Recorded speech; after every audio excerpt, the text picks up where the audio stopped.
kids also just always know how you're feeling. They're so energetically sensitive. And, my daughter, like, she can tell if I'm mad, even if I'm not acting mad. They just sense your energy. So they sense your energy and how you are cutting a carrot on a counter. Like, if you're cutting it, like, they know that something's off in you. So, like, it's really trying to kind of be an actual human, healthy human adult is what I've tried to learn from being a father, teacher, protector, and yeah, I mean, the thing I wrote in my article on my site about seeing her look in the mirror for the first time, and that was just really powerful for me.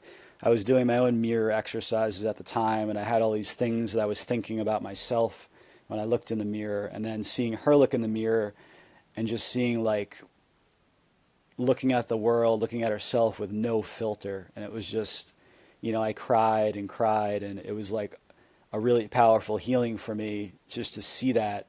And it was like, all right, I'm looking at the world with a filter. Show me the world with no filter. And, I have seen the world with no filter. It hasn't lasted, but, you know, it's an amazing thing.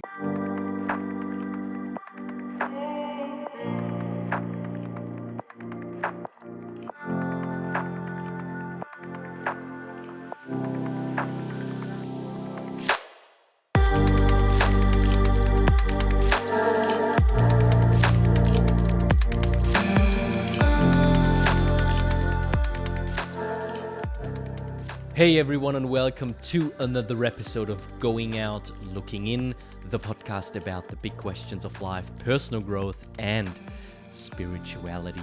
My name is Maxi. I'm your host. I'm happy to see you again. I'm happy to talk to you again. I'm bringing you today an episode about, and when I was thinking and doing some research about it, about the beauty of life in some shape or form. Let me explain. What I mean by that is our lives turn out different than we often imagine. And the story behind my guest today just underscores that very perfectly. Why? Because I'm speaking to Steve Macari. Steve used to be, in his 20s, a very, I would say ambitious corporate hedge fund finance guy in the middle of New York City. And he, immersed himself in that world, and he, I guess, got something out of it and swam with so many other people who, jump on the bandwagon of gotta earn money, I gotta do something for myself, climbing up the career ladder.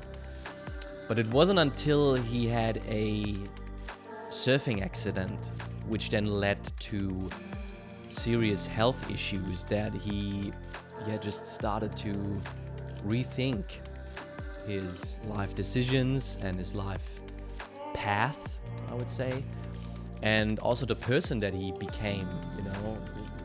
What are my values? He was asking the big questions, the big questions that also we in this podcast address. And so he turned his life upside down and really immersed himself in the world of healing, and is now at 42 at a stage where he is helping others to heal with his very own approach to healing, O.U.T, organize, understand, transmute. And we will go deeper into what that means. Now, I discovered him through Instagram and through his videos where he's doing Qigong. And you guys probably don't know this, but I was seeking and looking for an extension of my personal spiritual practice for a very long time. So I've been meditating for many years, as you know, and I then also started to include breath work. Also Justin, shout out to Justin, who I had on the podcast, Justin Lovato. I'm a big fan of the work that he does. Tremendous tremendous fan of his and his work. And so I incorporated the two. So I'm first doing my breath work and then I'm moving into meditation. But I'm really looking for something where I could also even like go even further and like, yeah, move my body, you know. And what is like the logical conclusion to that? Yeah, oftentimes it's just yoga, doing asanas.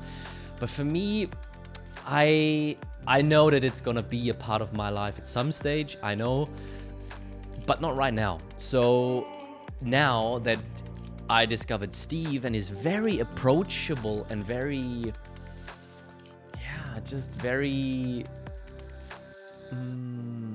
simple yet profound way of teaching those Qigongs really resonated with me, and I was just like, wow, basically what I've been looking for all this time. So yeah, given that, we talked about Qigong, we talked about his personal journey with Qigong, the benefits of it, and why that is such a beautiful practice. Whenever you see people in a park, you know, doing some exercises and stuff, I think it looks so gracious, so beautiful, so elegant. And now that I'm doing it myself, oh,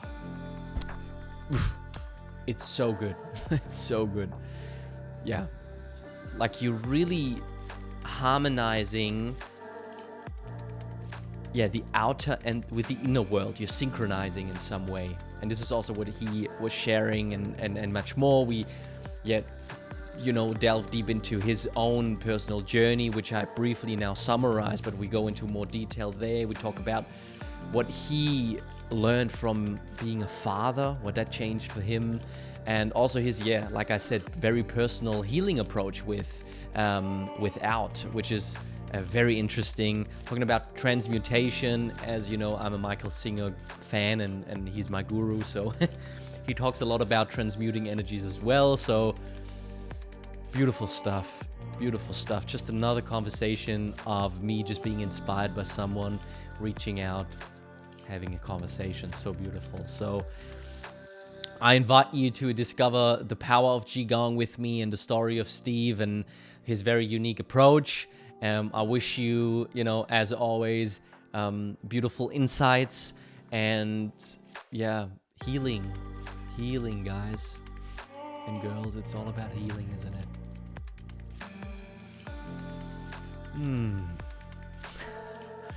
And oh boy, am I on my journey. Holy shit. But yeah, anyway, I bring you Steve Macari.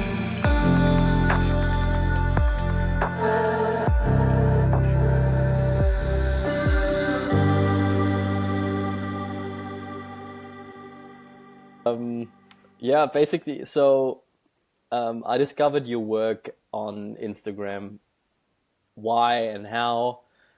I don't ask those questions. It's just popped up, and for some reason I wanted to get involved into any sort of extension of my spiritual practice, which currently is involving a lot of breath work and meditation. So that really evolved over the years. So I started with meditation, and then I just found that I can access deeper parts of myself in meditation when I do breath work prior to meditating. So I included that, and I still was longing and searching for some way of like physical exercise or some sort of physical movements that will, yeah, act as an extension of my spiritual practice.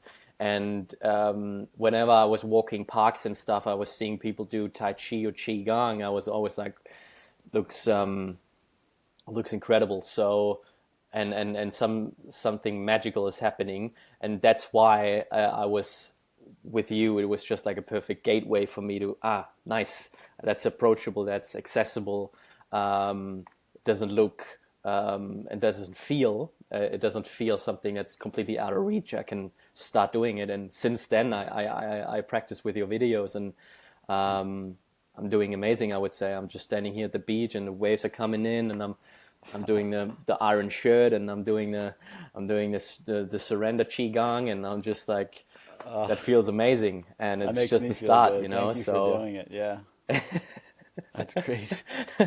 yeah.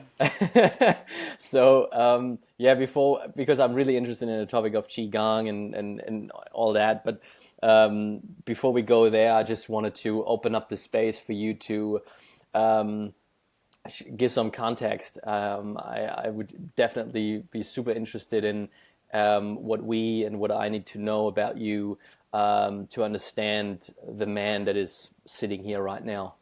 So whatever you feel like sharing. All right. I mean, I guess I'll just give you some context. I'm actually 42 years old. I spent most of my 20s living in New York City, actually working mostly in the financial space. I worked at a currency hedge fund for like almost 10 years. And I was, Mm. on a computer in a spreadsheet all day long looking at numbers. As I approached 30, a few things happened. I was actually surfing um, on Long Island, and I had a surfing accident. And it wasn't like the waves were big or anything either. Like I don't want to sound like I was surfing these big waves. It was a really small day. My board hit me in the face, and I got stitches. I didn't really think anything of it. Um, a week later, I started getting these sores all over my face. I wound up getting some kind of infection from it, and I went on antibiotics. And then eventually that healed. But in the next month, like all sort of health problems started popping up for me. Gut Mm. problems, weird stuff that I had never experienced. So I started looking for answers. Initially, I was going to doctors, and they weren't helping me at all. And so I started actually, following some really extreme diets and different things and trying those and doing different detox things, which were very extreme, based on videos that I saw or something I read. And it actually, it may have helped me a touch at the time because I kind of was finally starting to clean up what I was eating. But eventually, I just started to like have other issues pop up. And like I started like I'm a thin guy to begin with, and I started losing weight, and I started having all sorts of other issues. And I was like, this is crazy. I couldn't really figure it out. I was kind of in that space for like a year or so. At the same time, around there, my job I had at the hedge fund was kind of the company was kind of folding, and I lost my job, and that was kind of like my identity at Mm. the time. Like this is where I work. This is what I'm going to do for the rest of my life. And so I lost that. My health was faltering, and this is all around the age of 30, like roughly. And I lost my job, and I literally like was like I had no idea what I was gonna do. Like I knew I didn't want to do the same thing, so I didn't even start putting a resume together. I didn't start searching because a part of me knew it was like I wasn't supposed to be doing that anymore. But I was still really sick. Like, not like sick where like I could still sort of function in the world, but like not feeling good. Now that I know what feeling good feels like, I was not well, and there were things in my body that were not working the way they should. And this is still mostly on the physical level, I would say that I was experiencing it. I wasn't really in touch with the deeper stuff yet. So around that time, I don't know where I found it, but I found a book by a guy named Paul Chek called How to Eat, Move, and Be Healthy. I don't know if you've seen any of Paul Chek's work. He's an amazing Yeah. guy. And I used that book, and within like 6 weeks, I felt like a new person actually. And he taught me how to eat right in general, but eat right for me, to eat the foods that I needed. He taught me about digestion, how like looking in the toilet will tell you a lot about how you're healthy. And he taught me about the chakras and to do exercises, which he didn't really call them Qigong. He called them energizing exercises, but they're kind of rooted in Qigong. And he laid it out really simply, kind of more for the Western minds, like, okay, you can do this energy push for the heart chakra that's linked to your heart. Or he's like, you can do this movement for, your solar plexus, which is linked to like, personal power and self-esteem and some small intestine and stuff like that. So I was doing a lot of the movements, and they were very somatic movements. They like finally like got me into my body. Like, I was actually doing really slow movements with my breath, and it was the first time I had actually slowed down really, and kind of gotten into my body. And the book changed my life. I saw that he did training called holistic lifestyle coaching. I immediately signed up for the first level of that. And from there, he had 3 levels of the holistic lifestyle coaching program, and I completed them all within a year. They didn't want me to do them all in a year, but I was like, I convinced them to let me. Because, the process is not just physical, like, in the spiritual process, you can't cram it all in a year. I sort of did, but I still always go back to that stuff because it's been, extended over a decade, really. But it'll be extended over my whole life, really. But anyway, so I finished that training, and then I ended up hooking up with a guy who ran a really high-end gym in New York City, actually in like the neighborhood called Soho, kind of a cool neighborhood. And the gym was really cool. You had really high-profile people going there, like in the financial world, and actors and athletes and things. And so it was a pretty cool space. And they were down with holistic health at the time, and kind of the whole functional nutrition thing, which is like nutrition is just not just about losing weight. It's about optimizing your hormones, optimizing your digestion, and doing stress management, and looking at the whole person. Using natural supplements. And so they were down with that kind of at an early time. And so I was doing that nutrition and health coaching for them. I also was big into analyzing blood work. So a lot of the clients there would get blood work, and I could interpret it and make nutritional and supplement recommendations based on that. And it was really helpful in working with kind of like a lot of type A personalities, like, so they could actually see numbers. I'm like, what's kind of going on with somebody when you sit down with them for 5 minutes personally. Like, I'm sure most people pick up on it. But I would be like, all right, something's really going on with your digestion. Your gut's really inflamed. Maybe you should stop eating gluten and drinking 5 nights a week. I don't know. And so it helped me kind of like steer the program a little bit.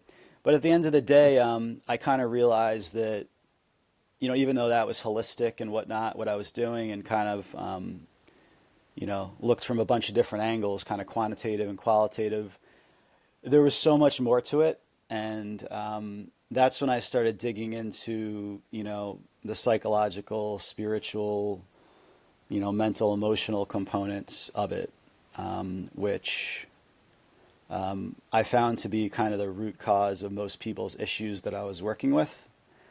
And so, also in my own life, I, had gone through a period where I was feeling really crappy, and then I was feeling really good, and I was starting to share this information with people. But then I was starting to kind of not feel as good as I did, and, some other things were coming to the surface for me. During that process, I read a few books, which, I guess I'll call them kind of like some of the New Age staple books that a lot of people know about. And they really, really rocked my world, some of these books, and made me see things very differently. And, it actually puts you in a state where, you feel something, you feel more connected with, yourself and the world. And it's just like, I don't know, really at peace, and there's a lot of joy, and you feel really great. And then it goes away, and you're like, what the hell happened?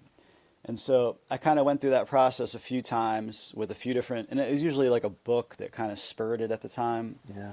And I was just like, there's so much more going on here. So then I started kind of like I started going down, I guess I would say I started going down some rabbit holes, and learning kind of more about how the world works. Like, I guess some people call it the Matrix. A lot of it is kind of more like fringe and considered conspiracy at times. But I kind of started learning some of these things, and it just all like hit me like, holy shit, like, I can't believe it just all made sense. I could see how I'd been manipulated my whole life through various sources, and it was quite scary for a while, and you feel like you don't know what to do about it. And I was kind of stuck there for a little while, but I think one of the qualities that's helped me is that, like, I would eventually, I went down a lot of rabbit holes, but I kind of found my way out, and I was able to extract the helpful things that I needed from those journeys. And I learned a lot in doing it, and I do think it's a part of the process. I'm grateful that I learned what I learned, and it doesn't usually. That side of it, I think you have to know if you're going to do deeper psychological, spiritual work, because I think you're going to run into things that don't make sense, and you need to kind of know what you're up against in some ways. But I'll just finish my story. And so I started doing a lot of that stuff. Eventually, my relationship with the gym I was working for kind of fell apart. Mm. At the same time, I was having a child. I have a daughter who's sick, just turned 6. And so I kind of moved more into a role of, in my later 30s, into like a full-time dad. My wife was working at the time full-time. And so I kind of became a full-time dad, which really just was quite lovely for me, especially the first two, Mm. 3 years when, you're in this little cocoon, you're kind of you're just being. There's not a lot of talking. There's just like, being with your child. And it was really, really an amazing experience for me. We Mm. moved out of New York City over to Brooklyn, so we were just over the bridge and we were in a really nice seaside neighborhood. And I have really unbelievable memories of that time. And then kind of, the world kind of changed and we were like, we're not going to stay in this area anymore. So we drove up to my wife's Mhm. family's Mhm. from Western New York, kind of near Niagara Falls. You might know that. And so we moved up there, and we've been there kind of for the last 3 years. And I've worked with, in the first few years up here, in my first few years, and having a daughter and being a caretaker, I still had a lot of clients, and I was still doing, nutrition, health coaching, and blood work analysis for people. But at the same time, the other thing that was really, really changed when I had a daughter is I just really started looking at the world very differently. You can just see like how there's no filter with them. They see the world in just such a pure way. They look in the Yeah. mirror and there's no judgment. It's all one thing. Of course, they're not really like conscious of that yet, but there's just this whole like, it just was amazing to see. And then it started making me really start diving into my own life and all kind of the things that you hear about in the healing world these days, shadow work, inner child work, Mm. ancestral trauma and healing that, and just really what really got me, um, what really made me start doing some work was looking at my beliefs. I was just like, I have all these beliefs about myself and I have all these beliefs about the world. Like, where the hell did they come from? And I came up with all these different. Yeah. At one point, I stopped reading anybody's books and I was like, I just need to kind of figure this out for myself. And I sort of came up with all these exercises, which may be elsewhere too, but like, for me, I wrote an article on this. It was like, I want to see what all my beliefs are about myself and the world. And I just put them on Post-it notes and put them on a wall in front of me. And I was like, I think all these things about myself. And I mean, none of them are really true. I mean, they might have Mm. relative truth to them, but there's no absolute truth embedded in any of this stuff. And it really kind of rocked my world for a while. And that, again, that will take you to a place of another scary place, quite frankly, because you've been clinging to all these beliefs and then you realize that none of them are true. And you're just like, how do I function in this world? And I kind of went into a state for a while where I didn't talk a lot, which was fine with my daughter. My wife didn't like it as much.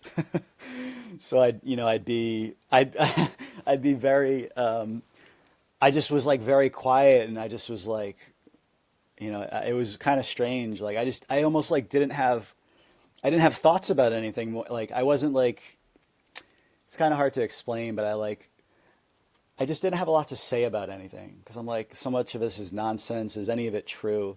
And it took me to a really weird place. And so, and eventually I had to come out of that Yeah. because like, it was kind of the situation where like, I couldn't really, I retreated so much, like didn't have a lot of contact with friends, family, and I could barely function in the world. I was fine functioning with my daughter and, whatever that with that, but functioning in the world became kind of hard.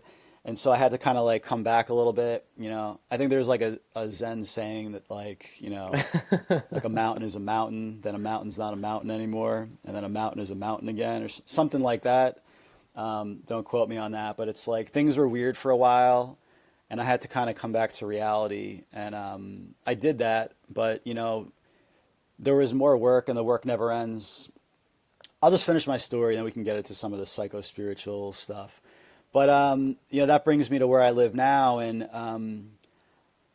it's kind of crazy. But about a year ago, I woke up one day, and something was just not right with my body. I got something was really wrong with me, like that I'd never experienced before. Like, when around 30, when I was going through some issues, it was like gut issues, energy issues, skin issues, joint pain, all those typical like autoimmune type things that people experience. But I had something going on with me about a year ago, which I don't really know. I think I was really, really sick. I thought it was like a mold related or a Lyme related thing for a little while, but I Mm. did a few kind of tests on that, and that didn't show up. And quite frankly, I didn't know what to do. I was very scared. Mm. And, I was eating right, doing all these things. I did some, other functional blood testing sort of, and it showed that I was fine. I know I did sort of blood work, and I was like, what's going on here? But anyway, it took me a month or two to figure out like how to deal with it, and ultimately, it really was literally a combination of prayer. Mm. Literally, like I was just like I did not know what to do, and I was scared, and combination of prayer, and then at the same time, somebody hooked me up with a guy that lives near me that she's like, oh, you should try Qigong. Um, he does Qigong and some other healing modalities. And she had told me about a month before, and I didn't go. And finally, I just booked an appointment. And, he became my like real teacher for this healing Qigong that I've been showing you. And he showed me these different things, which, I would often go in for a session with him and I would learn like one thing that I'm showing you guys over the course of an hour and a half. And I was so weak at the time that I like it would just tax my nervous system. I would like be Mm. driving home and I would be like, I just like feel terrible. Like I was just so weak. And eventually I just started building and building, and I started feeling better and better. And so, yeah, the Qigong that I learned was really powerful. And I had been doing, I learned some Qigong and some simple Tai Chi from Paul Chek, and I had been doing that on and off for, almost 10 years. But this was new. It was like, it was very specific. Like you could tune in on exactly what might be going on your body with these Qigong movements.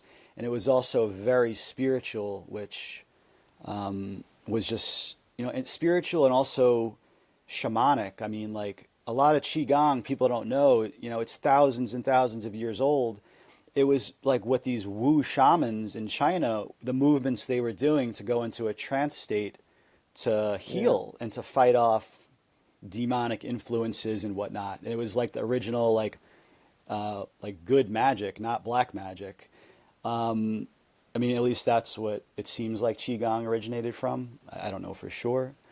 But so, yeah, I got myself between the Qigong, prayer, and really like, I would say like kind of some of my own shamanic practices, going out and in nature and just really connecting, and some chants and things that just came out of me really started helping me. And then also there, I had some profound realizations about imbalances in my life. And one of those huge ones was that, I just had this blocked, I had something I had to give to the world. Like I had this creative energy and it just was blocked up for a number of years. Like I kind of stopped Mm. sharing on social media. I wasn't on there for 6, 7, 8 years. I stopped writing articles. I kind of stopped working with a lot of clients, so I wasn't getting to share healing knowledge with people. And so I was really blocked up. And so I unblocked that. I started sharing with, I created my website. And, I had come up with the idea for Out many years ago. I kind of developed it during my process when I was first starting to kind of look into memories I had from earlier in my life, and I started to develop this process for healing them. And so I was like, I got to share this. I got to share some of these exercises. I got to share some of my thoughts about what's going on in the world to people, and all of those things together, I would say, is what healed me. And I still don't know what was going on with me, but I would say that I'm 100% now, and I feel better than I've ever felt in my life. And yeah, so that's kind of how I got here. Mm. Yeah. While you were talking, I was also going a little bit back on. So I'm turning It's a wild 30 ride, next man. year. It's 7 months away, and just a lot going on, a lot going on for me this year in particular. I feel like there's never in my life really there has been a period where in such a short amount of time that much sort of really deep work has been going on. And I was gearing up for that over the course of the last 5, 6 years, doing my very own spiritual practices and developing them and getting to know myself, capital S self. Who is that actually? Who is that made up guy walking around calling himself Maxi, and all of those stories and beliefs that you were talking about as well? So I relate with a lot of those things, and I have something to add, I guess. And so, I mean, I think a big reason I wasn't really sharing for a while is because I saw that, this healing mm, work that people have to do, they don't have to do it. Some people don't get a choice, really. Sounds like you're in that situation. I know I was. It's not fun work. It doesn't necessarily make your life better, and you have to go through things. And this is very different from kind of like a lot of the stuff you see out there on social media and in the new age world about how you're supposed to be happy and everything's supposed to be joyful and peaceful all the time. While doing this other work that, this psycho spiritual, this deeper work will bring amazing moments and will bring more joy and peace to your yeah. life. Often when you start initiating this process, you have to go through some challenging things. And so I think that was a big reason why I was hesitant to share a lot of this information with people.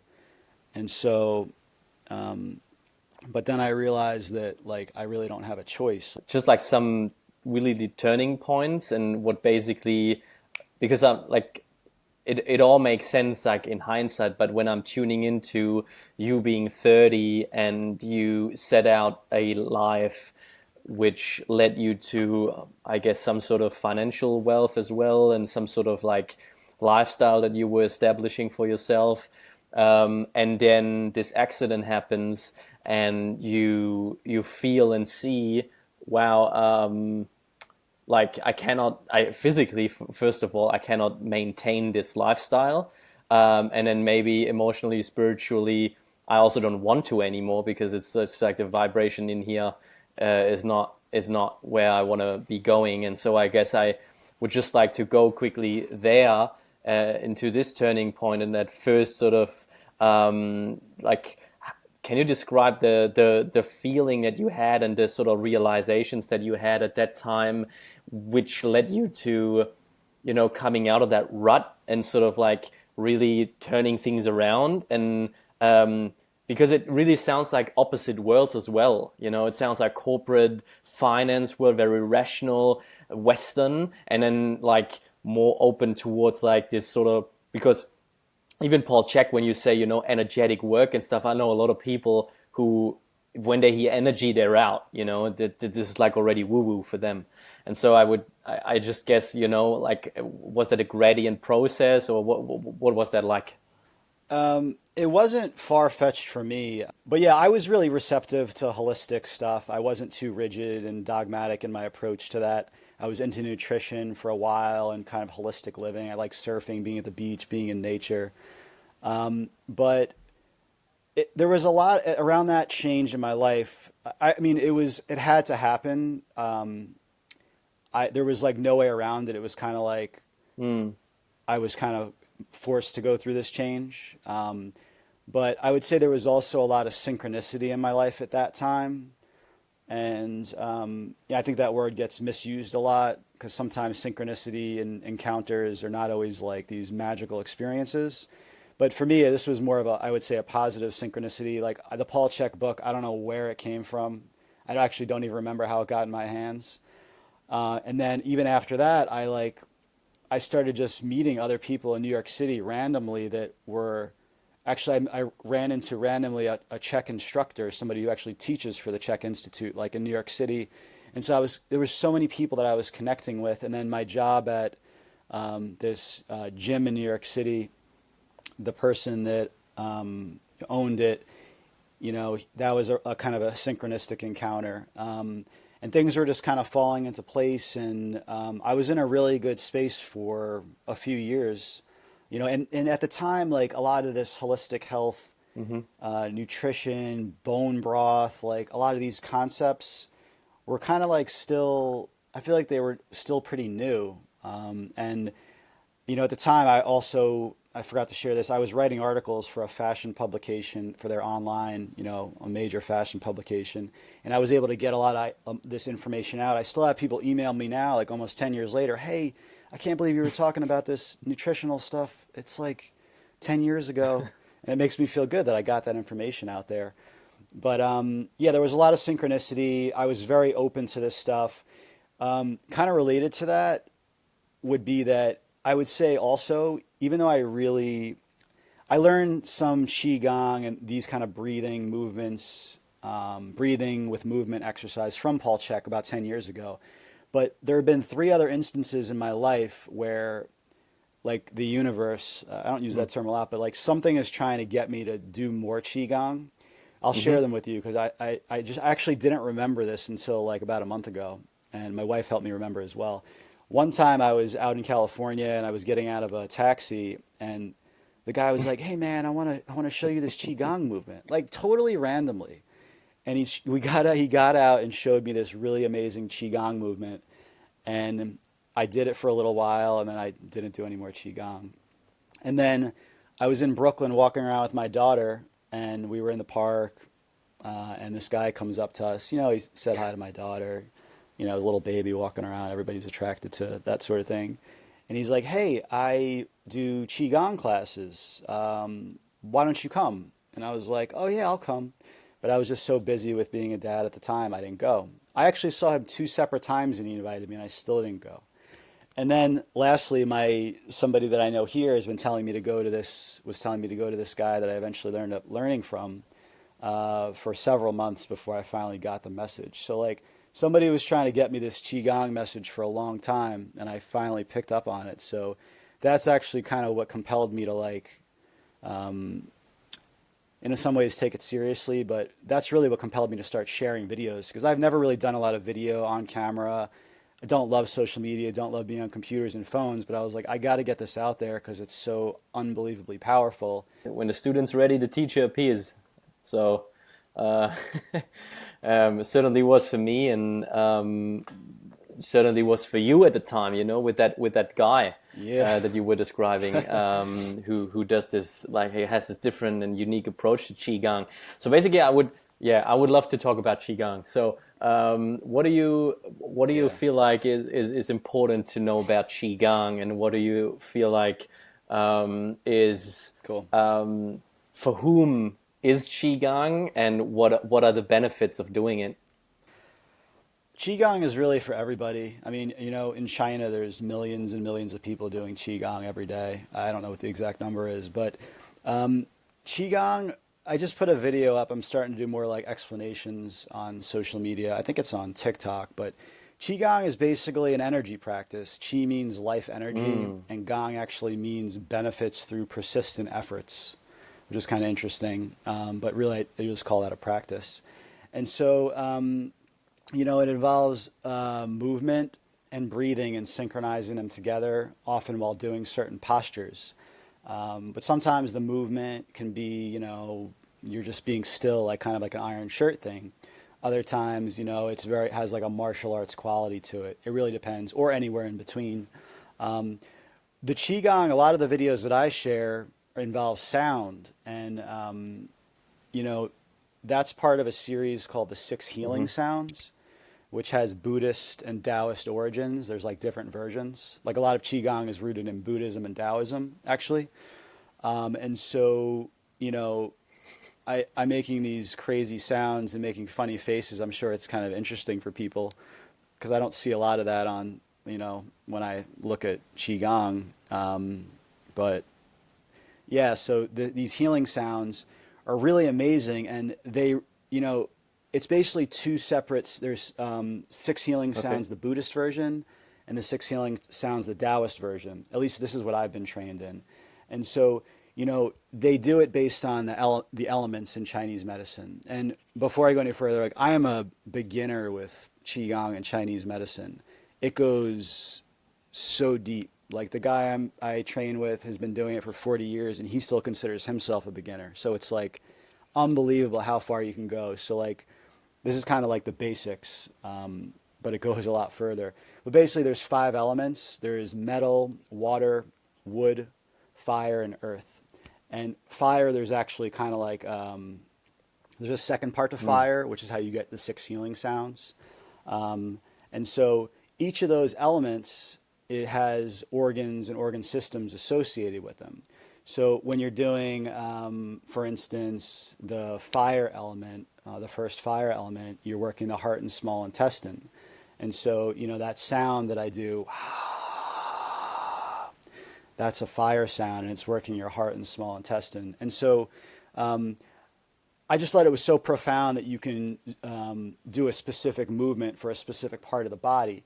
In addition, the most amazing thing about Qigong to me is that it really helps you harmonize kind of your exterior and interior environment because, they're so intimately linked, right? Like with the change of seasons, that's huge in Chinese medicine. It's going to have an impact on your body. When there's a storm outside, one time I was doing Qigong and I happened to be kind of dramatic and I could see this big storm coming, like a thunderstorm. And then I started to get really in tune with how I felt, and I can kind of feel that causing a shift in my body. And it's just like everything is interacting with everything, and Qigong helps you harmonize that. Like you can do, you might need more of an earth element, a grounding element certain days, or you might need more fire energy another day. You also have, each person has kind of a more of a constitution. And so, you can see when your constitution might be out of balance. And all of this is further linked to emotions and your mental emotional state. So, For sure. I've mentioned in some of the videos, it's like so hard to get all the information out in videos because there's so much to it. But, the kidneys and bladder are associated with fear. The liver is and gallbladder are anger. So it's like, it just really, you can transmute emotional imbalances with it, or you can help with just channel the flow of energy through your body the way it's supposed to, so that your body functions the way it should.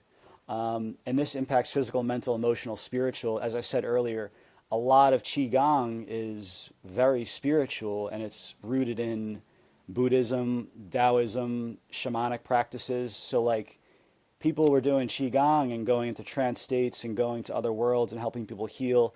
People are doing mudras and Qigong movements for spiritual development and, things of that nature. So it really, I'm a very spiritual guy, and I just couldn't, I didn't realize that Qigong and Chinese medicine was so spiritual and was so shamanic in nature. You always hear about shamanism and, South America, Africa, Native American, you hear about it more being embedded in those cultures. But really, I mean, China is where it's at. It might be, I don't know the history of this world. Yeah, yeah, yeah. I don't think anybody really does, but this has been going on there for a long time. And so that all resonated with me. And, but the benefits, I mean, I kind of started rambling because I get so excited about it. But I mean, if you have any imbalance in your body, if you have any imbalance in your body physically, mentally, emotionally, or spiritually, Qigong can help with that. And you can start to really get in tune using certain techniques to know, like, I don't always do the same thing. Sometimes I'm like, I need more of this or more of that, and I'll alter my practice accordingly. And so you can really be really specific with it. You can also really be very broad, like carry the moon, lift the sky. That movement is one of the best movements. It kind of hits all areas, general health and longevity. It's very easy to learn, and it's like there's so many Qigong movements and things that you can learn, but you don't even really need them all. Like, I'm interested in them, and I'm really becoming a real student of it and want to learn more.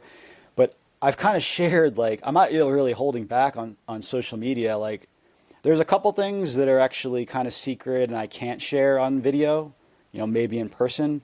But like, I'm sharing all the good stuff on social media. Like, if you actually do these practices, I'm kind of sharing them out of order. It just happened to be that way. But I mean, I can tell you how to do them if you want to string them together. But yeah, it's like everything that I'm putting there is stuff that's just so profound and so healing. And whatever I had, I used all the stuff that I'm showing to heal from that standpoint. So, but yeah, I mean, like people list like buzzwords, like, and what, it helps your heart, it helps digestion, constipation. Like, it does everything. And of course, if you have an issue with one area, you can do a specific thing to help that. Like I put up a video for a gallbladder qigong. For whatever reason, my gallbladder energy was a little off. And it's like you kind of go like this under your gallbladder and, you make that sound, shh, which these sounds like when you start doing them, you can feel the power in them. And I can actually almost feel my gallbladder like react to it when I'm doing it. You can also like your hands from Qigong. I don't know if you felt your hands get hot. When you're done with the session, you can go put your hand on areas that are hurt or that don't feel right. Everything has to be processed through your body, right? You know this from doing, healing trauma. Like everything is stored in your body. The body is the gateway. I didn't know that for a while. I was like, I'm up in, spiritual land, meditating and in other worlds and whatnot. But it's like you got to come back here to really process everything. That's why, like, people are big into somatic healing and somatic therapy, but I think Qigong is the ultimate somatic therapy. It forces you back into your body. In my videos, I mention a lot to soften your hands. Because, like, me included, I'm like, I still, everybody's just like this, driving your car, whether you're at a computer on a mouse all day. Like, we're so tight. And so, like, it's just like, gets you to relax everything. Your jaw, it's just like, well, you have to just completely kind of try and let go. And it's still a process for me. I mean, this world is, I mean, I kind of wish I lived where you lived, but like, there's so many things coming at you in the world. And so Qigong kind of helps. The things that are coming at you kind of make you rigid, I think, and tense. And I think Qigong really softens everything, gets you to this soft place, So that's my sales pitch for Qigong. I think it's amazing. I wanted to have had some personal experience prior to entering this call with Qigong, so that's why I did it yesterday, and at the beach. Good. And it's a very different experience. Like I'm starting to have also people on the podcast who share a lot about like one of the leading ecologists was on here sharing a lot about Gaia, about the interconnectedness of all things, how we can relate to nature in a whole different way. That there's like communication happening about different portals. Yeah. So when you're at the ocean where the waves break, that's a portal. And I intuitively sort of knew that, and I was drawn to be there and to receive like information at the water. But now it's really like there's another puzzle piece coming and another puzzle piece coming. And now with Qigong yesterday, when I was first going into the ocean, so that was like this whole initiation into that world. And then I was coming out of the ocean, which was basically me just, I don't know, I was just like feeling I'm entering this energy space and then I'm getting out of it again. And when I did the Qigong movements right at the beach, I was exactly like it's amazing, what you were describing, because I was feeling that so much, like the clouds. It was a very powerful scenery. Like there were big clouds there. It was already raining on the ocean far out, but then still there was the sun coming through. And when I did like carry the moon and lift the sky, I was just like looking through the mudra, and I was seeing the sky coming through, and I was just like then again, opening the arms, breathing, and it was just like this beautiful. It was very. I was very in harmony with my surrounding, with the scenery. I was like, I'm not a separate entity. There's like a connection happening, and those movements and the breathing really helps me to feel it in a deep level within my body. And that was amazing. So I'm here for it. Really, I will definitely do this now continuously because I already feel the benefits just a couple of days into the practice. So yeah, that's beautiful. So Thanks for sharing that. Great. So that's that, and basically what what I would be curious is also to explore with you like your very own personal basically healing offering and technique.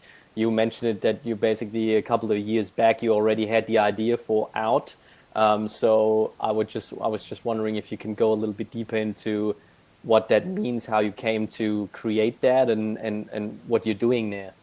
Yeah, so I I started uncovering these memories from my life, and I was like, I have this memory, and I know it's emotionally charged because I can't stop thinking about it, but I don't really know what the emotions are. Like usually it would be like a surface emotion like anger, or I would feel some level of anxiety about it or something like that. But I was like, I know I need to deal with this, and I don't know how to deal with it. And so I figured out a way to uncover those deeper emotions, and the process was basically is called out, and out stands for organize your thoughts. That's the O. Understand the emotions, and then the T is transmute the energy. So you're organizing, understanding, and transmuting. And the organizing your thoughts is like your mind has some story about what may have happened when you were a child, let's say, but it's not the real story. It's usually a story designed to protect you. It doesn't really let you get to the kind of complete picture and to get any resolution. And usually, again, on the emotional level, there's surface emotions tied to it, or no emotions at all. In some instances, if something was so traumatic for a child or anybody to face. So this process, I figured out how to identify the exact emotions. I have a set of 50 emotions, and I can drill in on exactly what emotions are tied to an event from somebody's life. And once you identify the emotions, the story becomes very clear. Once the story becomes clear, it kind of rewrites itself, and you can actually relive the events and whatever pain and grief and whatever may have actually been associated with it, you kind of relive it. And that's when the transmutation occurs, and things start to kind of melt away, and the event can become healed. So I use that process for, quite frankly, for a lot of events in my own life that I was able to identify. And so that was the genesis of Out. Since I developed it, I've realized that Out is not just that process.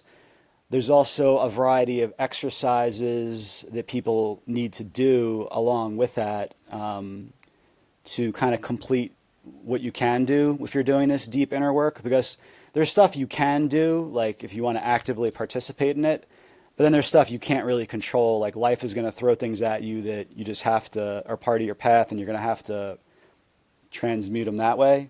So on your end, what you can do, you can decide to start healing things yourself without, and then there's exercises you can do where you kind of, there's lots of them. I posted a video about death awareness work and how important it is to get comfortable with that, and how I do a lot of Qigong at a cemetery, and I didn't put it in, some of this stuff might seem crazy to people, but it really helps you come to grips with certain things, actually.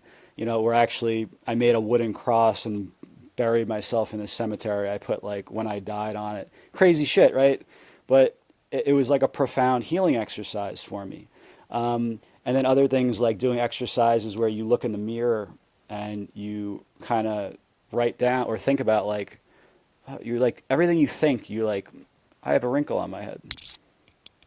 And it's just like, why is there a story around that wrinkle? Why is there a story around any judgment around yourself? Like, what is it rooted in? And so mirror exercises can be really powerful. Have you heard of Jan Kershaw? Maxi, are you still there? So yeah, so Jan Kershaw is a guy who wrote a book From Belief to Clarity, and he has some mirror exercises which kind of help you see the true nature of this reality, and they're really powerful. Other things which journaling is something that gets thrown around a lot in the healing space. And I find that some people tend to journal in a very passive fashion about their life. For me, journaling became kind of a crazy thing. I have maybe 10 plus notebooks where I literally, I'll call it destroyed myself and analyzed all sorts of things from my life without like no holds barred. If you read them, you would think I'm crazy, but like those are the things that need to come out, I think, and that's the type of journaling that I think people should do. I once heard a person call this type of journaling spiritual autolysis, which, autolysis means self-digestion. So you're actually literally digesting yourself in some ways, and that was a really powerful exercise. Yeah, so there's all sorts of exercises. If you want to dig into ancestral trauma, a really simple exercise to do is to make a family tree. I remember the first time I made a family tree for my dad's side of the family, I literally felt ill for hours. And it's like, what people don't get is all those traumatic things that happen to your family in your lineage, it's all inside of you. And if it hasn't been processed by them, it's still going to live inside of you and you're going to feel it all. And so making a family tree and finding out stories about what happened to your ancestors, if possible, it's not necessary, but it's helpful, can help you transmute those ancestral emotions. So yeah, there's a specific part of out that you can use to heal things, but then it's also a more broad process where you are doing specific exercises in order to have certain realizations and heal and transmute certain things. So that would be my summary of out. What what was coming up for me while you were sharing about out is, do you know Michael Singer and Michael Singer's work? Michael Singer, is that the surrender experiment? Exactly, Surrender Experiment Yeah, and the Untethered Soul. yeah, So, yeah. Those are powerful for me. yeah, very powerful.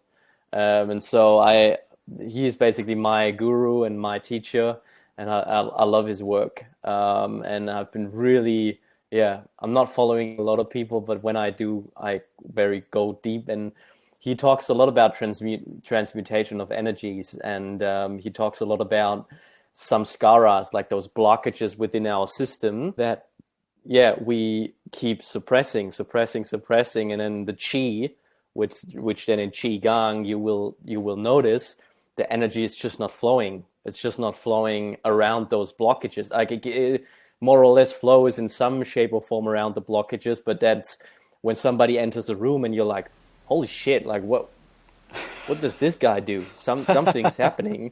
He basically just like he basically cleared out more stuff, so the Yeah, energy is just like flowing, yeah, like there's more energy flowing through the system. That's why he's vibrating at a different level, or a she, yeah, whatever. But so I really love that term, and he, yeah, like I said, he always talks about transmutation, like how can we, because the energy is there one way or another, and if it's coming up, as he says, it was stored with pain, it's going to come up with pain. And that's why I resonate so much with what you were saying. It's not about like butterflies and all, harmonious and dancing on the yeah, I don't know, on yeah. the awakening, and everything's, bloomy. It's Right. you got to get your hands dirty. It's You really do. It's not for painful everybody, work. but And like I'm going through it right now. I'm dying a million times over, man.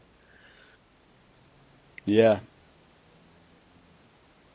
But wanted to ask you what you would maybe also additionally like to share about transmutation, because I feel like there's not so, it needs maybe some explanation, what that exactly means.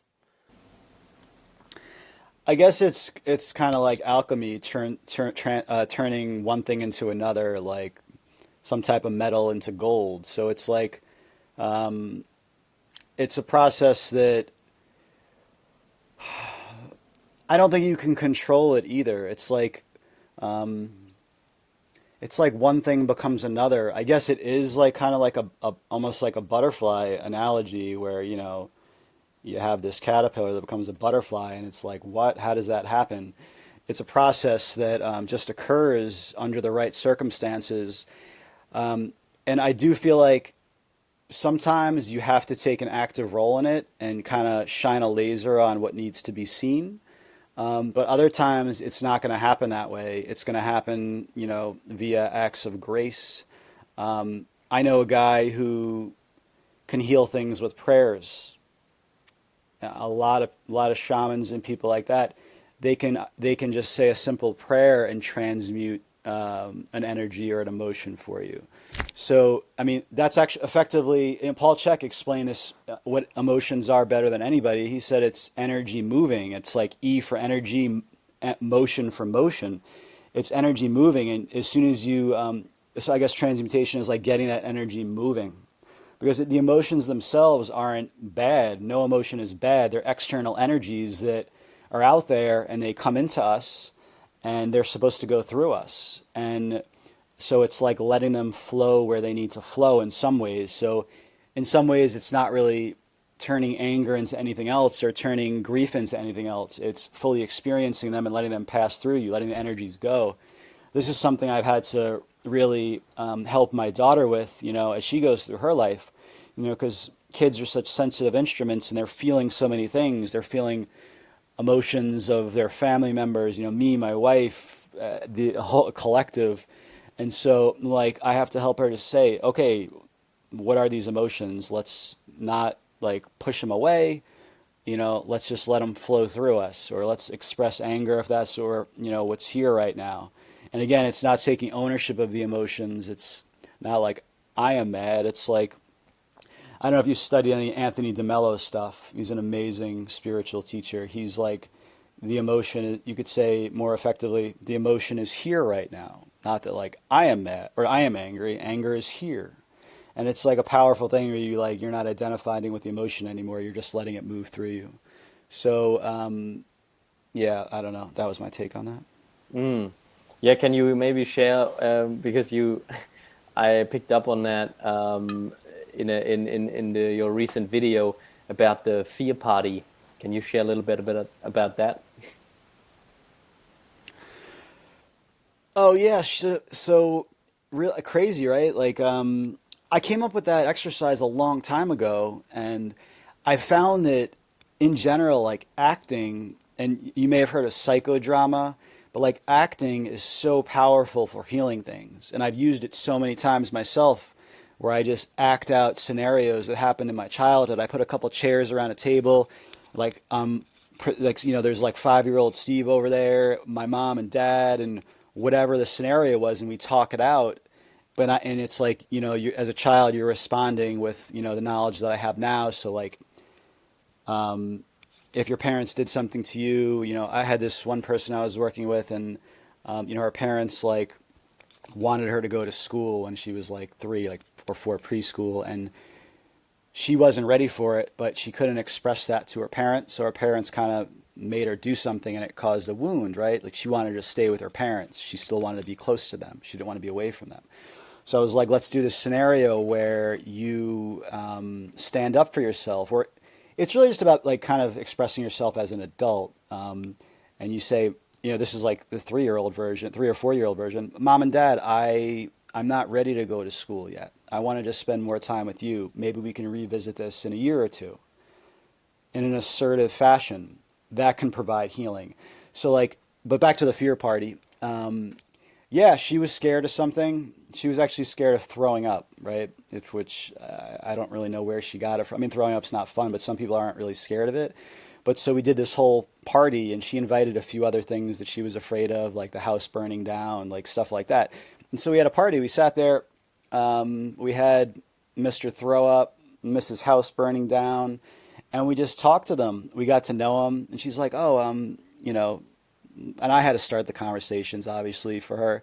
But, we got to know Mr. Throw Up and, became friendly. And he's like, oh, I won't come visit you unless it's really necessary, unless, you eat something funny or whatever.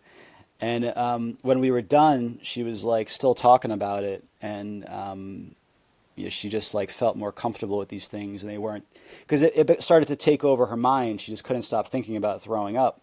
And so this made her just get more comfortable with it. Obviously a lot of spiritual practice, you're trying to not push things away. You're kind of trying to just kind of maybe get curious about them. So we were getting a little curious about throwing up, learning about it.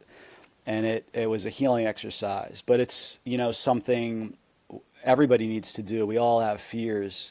And so, yeah, so you can do that fear party. Anybody can do it. And you can do it and do it again. And then obviously the I like getting to the root cause of things. It's always how I've been, with health. And so ultimately, obviously, the root cause of all fear, I think, is fear of death, and really fear of the death of self, not necessarily even the physical death.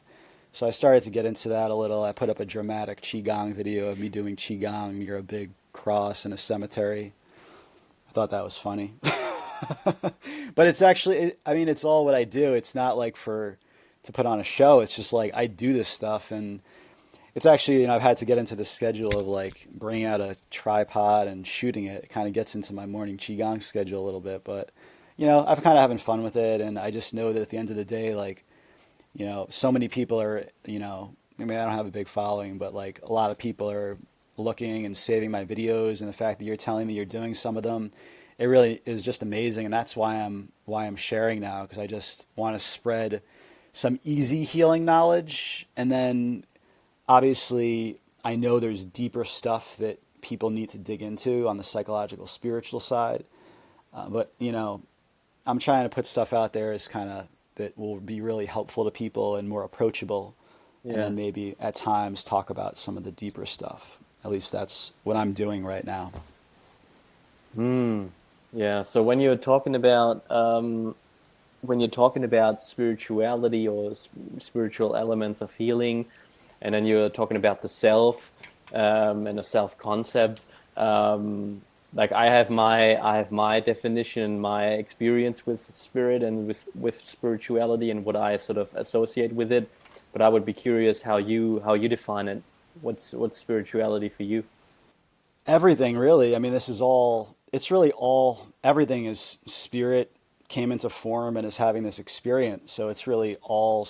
It's all spirituality. All healing is really ultimately spiritual healing, even if it's physical, mental, emotional. I mean, as far as have you read any of Adyashanti's work? A little bit, yes. I've If you've what read is any yeah. Adyashanti, yeah, he's been really he's a person that I studied a lot of his work, and so for him, he likes the idea of meditation, inquiry, and contemplation. And contemplation is really great, and there are certain things that he would say that you should recite to really contemplate the deeper things. And so one of them is spirit is universal and exists prior to any conditions, points of view, objects, or subjects of consciousness. So like if you actually think about that, spirit is before thought, before everything, and that's just such a powerful concept that really can show that spirit is what's animating everything here. And so if it's animating everything here and it's the fabric of everything, everything is spirituality. So this entire existence is a spiritual experience. Every component of your life is spiritual. Spirituality is not meditating and mantras and retreats, and it's not like this thing like this. It's everything. And when I went like this, I mean like not like spirituality going to other worlds, although other worlds are spirit manifesting. So spirituality is really everything. That's how Mm, I understand it, at least. mm, yeah, resonates with me deeply because I also believe that, not I believe, I remember this one clip with Carl Jung where he basically, You've experienced it. yeah, they ask him something like, "Do you believe in God?" And he's like, "I don't need to believe, I know." So it's a little bit like that. Yeah, Yeah. when you like, I see my work, I see every interaction as deeply spiritual, to be honest. I think there's in every email I send, in Everything. every in every call I make, in every interaction there's like it's a deeply spiritual practice, and it's back to transmuting. It's always a possibility for me to let go of parts that don't serve me and that block my energy and that just doesn't really resonate with me anymore, or not resonate, but like there's just stuff that life Yeah. will penetrate within me and will prevent me from expressing my authentic truth. which cannot flow through me because I blocked it with my, with my somatic, Yeah. whatever, I don't know, with stuff that I suppress and hide and deny, and then all the shadow work kind of thing gets thrown around. But yeah, that's, Yeah. I guess, mainly what is being referred to. So yeah, I very much resonate with that. Yeah. What I also wanted to ask you is, um, I read between the lines, and when you were also sharing about your daughter, what did she introduce to your life? Wow. Well, I don't know how to answer that. I mean, it was, you feel unconditional love, you know, obviously in a way that you probably some people may have not felt before. So you just you feel your heart kind of explode, and that started before she was even born. When we knew we were having her, I remember my heart chakra was just, it was a feeling that you can't really explain. And then, once she was born, you kind of, I don't know, especially as a dad, I think you go into a protector mode, and in some ways that's, really amazing, but it also can be a lot of work to have to, especially given if you know kind of some of the factors that are influencing humanity. And so it can be it can be a big job as a protector, but also a teacher. And so, you start looking at your actions and your behavior, and you really kind of have to get your shit together. And I started getting my shit together, so to speak, before she was born. I could sit on a park bench in the middle of New York City and feel really zenned out and really great, and can stare at squirrels and birds for 2 hours and be totally at peace. But then, you have a child, and you kind of have to come back to the world. Well, for a few years, you don't really, because you're in such a little bubble, especially the first year. But then you kind of have to come back to the world and learn how to interact in the world and really model, um, you know, what the behavior that you want your children to have. And, I'm not perfect. My daughter has behaviors I see now that I know she got from me.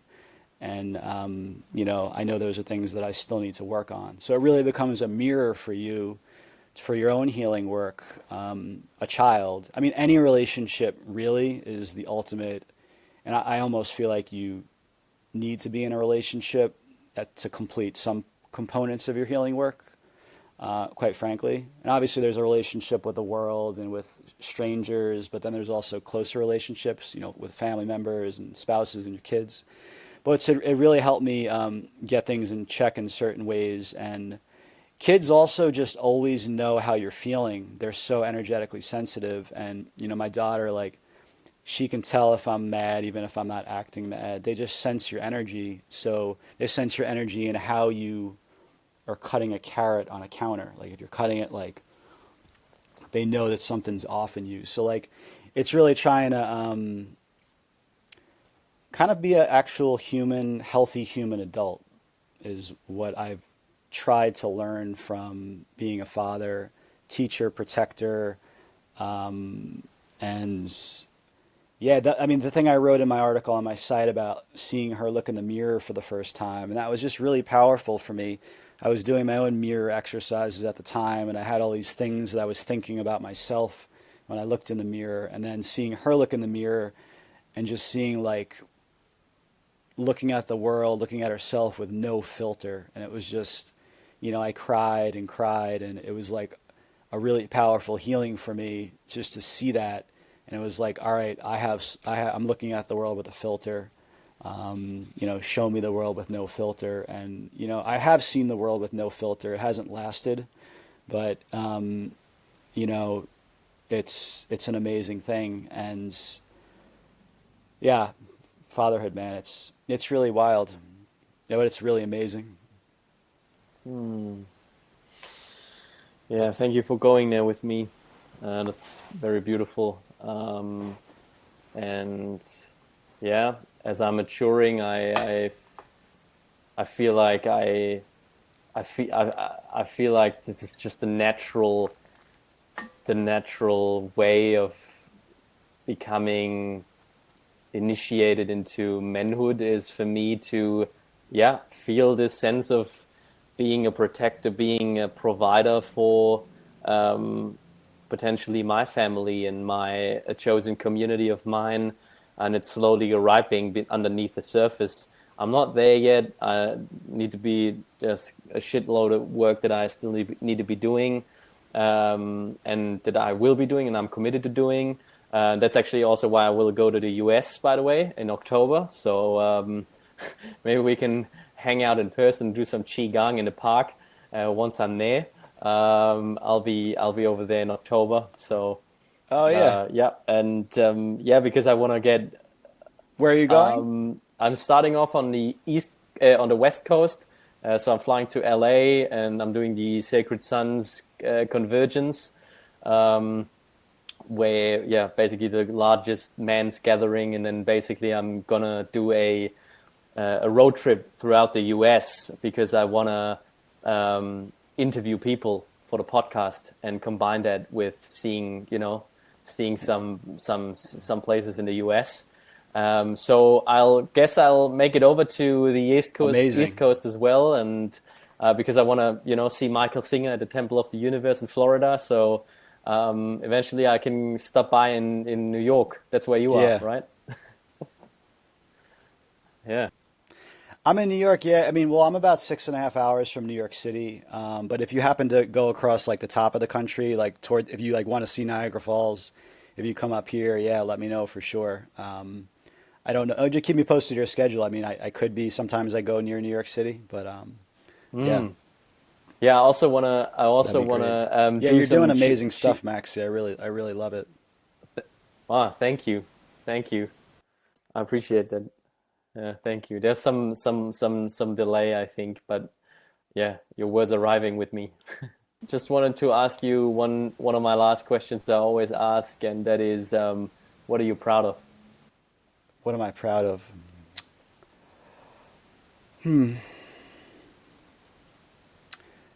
I guess I'm proud of my strength, um, and my ability to be authentic. I have a hard time being phony with people. It's made my life kind of hard in some ways. It's made some relationships hard, but yeah, the authenticism and not willing to compromise my integrity and what I believe in. I think I'm proud of that.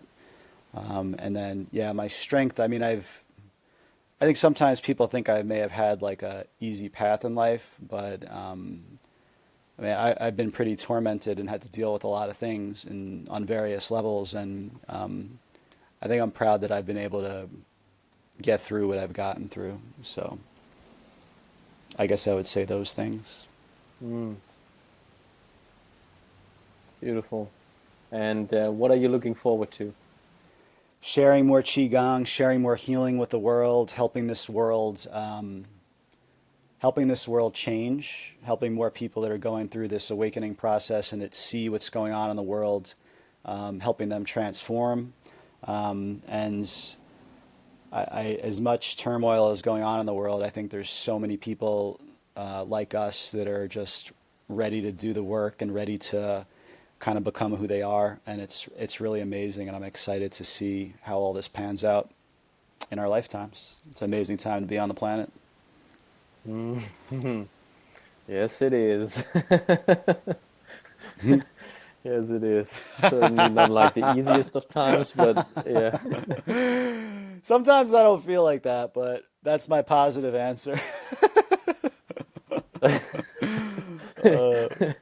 Yeah, I feel you. I yep. feel you. Uh, So yeah, I appreciate you sharing time and space with us and me today, and sharing some of those yeah, experiences cool. of yours. And I'm looking forward to catch up, and also to get in touch about some private qigong lessons because I want to intensify my practice. Yeah, sure thing. Keep me posted.